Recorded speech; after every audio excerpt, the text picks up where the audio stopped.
thing.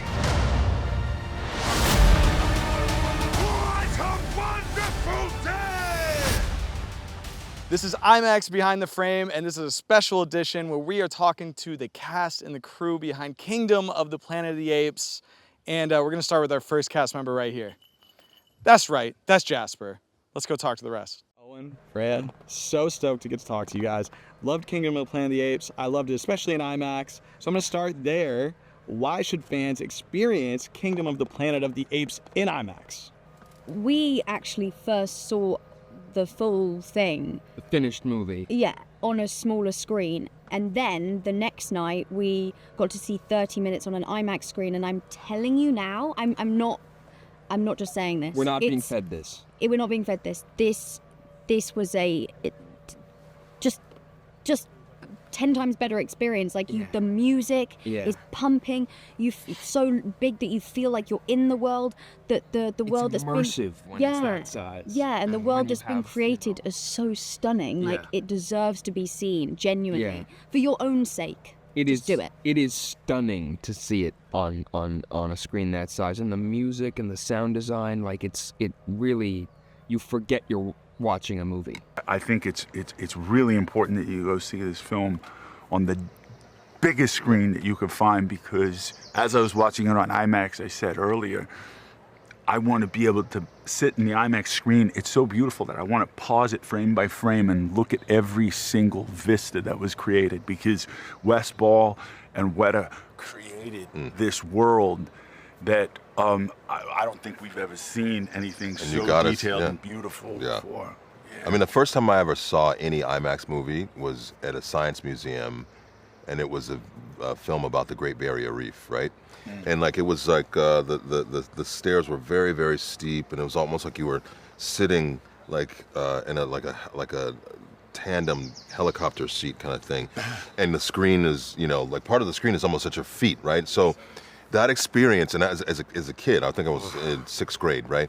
And it changed my relationship, or the way, like my relationship to film, in the same way that I think that when moving pictures actually started and people went to the movies, and I think that changed, like something in my brain just clicked, and I will never unfeel that experience. And going to a movie like this that is built and shot for this format, and has like huge giant action scenes and stuff like that, but also very, very small, detailed, nuanced moments.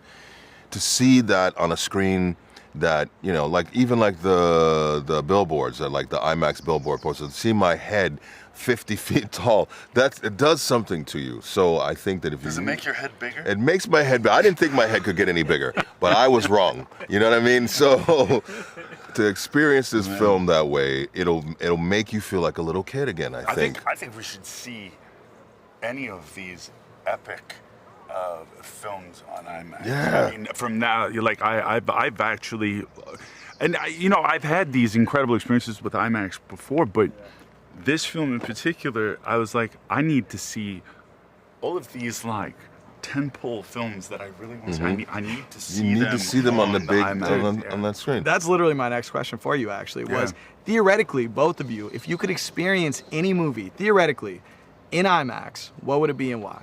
First, Kingdom of the Planet of the Apes. Yes. Yeah. But then one of my favorite movies ever. I just love the world that was that Mel Gibson created in Braveheart and Apocalypto. Both of those films. Pretty dope. Can you imagine an IMAX? Man, I could see Are you that. kidding That scene, me? the Mayans, when they come to the Mayan, they're painting them with the. Yeah. Crazy. Mine would be Blade Runner 2049, because I love Blade Runner. I'm a nerd that way, but like Denis Villeneuve, like the score, the world, like it's just so beautiful and just, you know, sad, and like the rain. I would love to experience that movie that size. I mean, because that's just one of my favorite movies. Like, you know, Dave Bautista's great, and like, you know, Ryan Gosling obviously, but like, you know, but all these big movies, man. Like I can't wait to have my own IMAX theater in my house. I'll never leave. This movie really blows you away in IMAX. And I say that, I mean, I feel like I'm literally in the movie right now. This is absolutely wild. It's a taste, right? This is absolutely wild. But I really want to pick your brain on what were your thoughts seeing the finished product of your film on an IMAX screen? Yeah, it's fantastic, you know. Yes. We spent a lot of time on the visuals and the sound of this movie, you know. Sound is 50% of the experience, right?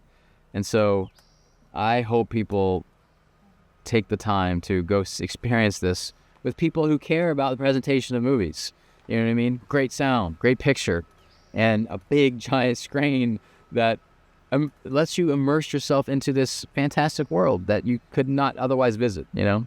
If you could experience, theoretically, any film in IMAX again or for the first time, what would it be and why? Again in IMAX. That requires us to have seen it. Or for the first time.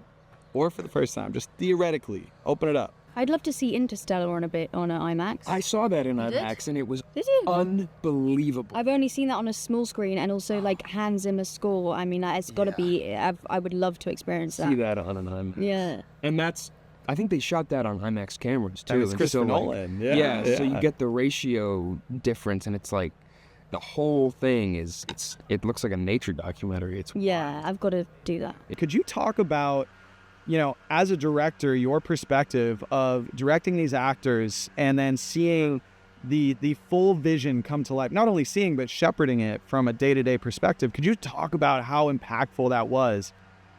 Yeah, it's amazing. I mean, first you got to find these people, right? And that's something that's always fun.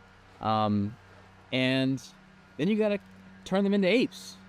And that's more than just the post-production side where we just do all this incredible visual effects work. These actors have to internalize what it means to be ape, how they hold themselves differently, how they move, how they speak, how they kind of, you know, do all these little behavioral things, you know? So it's a fascinating process. They went through ape camp to learn all this stuff and took to it like a fish in water, you know what I mean? They just became apes. They walked around like normal, you know, in and out of their trailers to lunch, you know, on weekends. They're walking around like apes. It's in them, you know? And then after you make all this incredible, you know, these choices that they make as actors, and they're great actors, you know, we have all this technology around them to capture every little tiny detail of performance that they give us. And that gets all shipped out to New Zealand. And for, you know, a year and a half or so, you know, we agonize over all those little eye twitches, all those little things, all those little subconscious things that feel real. And it's put in the hands of incredible artists that translate that to visual effects, these incredible images that you just almost can't believe, you know? Yeah, no, but absolutely. It's your point. I remember sitting there in the theater and forgetting that what I'm watching isn't a real ape walking across the screen, and just the world that you built out and everything. It's just phenomenal. Seriously. Yeah, it's like a magic trick. Yeah, it is like a magic trick. Yeah. It really absolutely is. How was it seeing the post-wetification of you turning into an ape, and how was it for you getting to work with all of these people and seeing the final product of what it looked like next to all of them? I'm just curious. Well, I think what was so special was that